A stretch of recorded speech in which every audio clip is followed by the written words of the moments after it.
இறைவனிடம் வரங்கள் கேட்டேன், ஸ்வரங்களை அவனே கொடுத்தான். மனிதரில் இதை யாரும் அறிவாரோ? நான் பாடும் பாடல் எல்லாம் நான் பட்ட பாடே அன்றோ?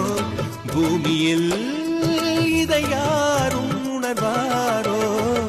மனதிலே மாளிகை வாசம், கிடைத்ததோ மரநிழல் நேசம். எதற்கும் நான் கலங்கியதில்லை இங்கே. ராகம் உண்டு, தாளம் உண்டு, என்னை நானே தட்டிக் கொள்வேன். என் நெஞ்சில் உண்மை உண்டு, வேறென்ன வேண்டும்? என் மனவானில் சிறகை விரிக்கும் வண்ணப் பறவைகளே, என் கதையை கேட்டால் உங்கள் சிறகுகள் தன்னால் ஓடிக்கொள்ளும். கலகல கலவென துள்ளி கொதித்திடும் சின்னம் சிறுகலையே, என் நிலையை கே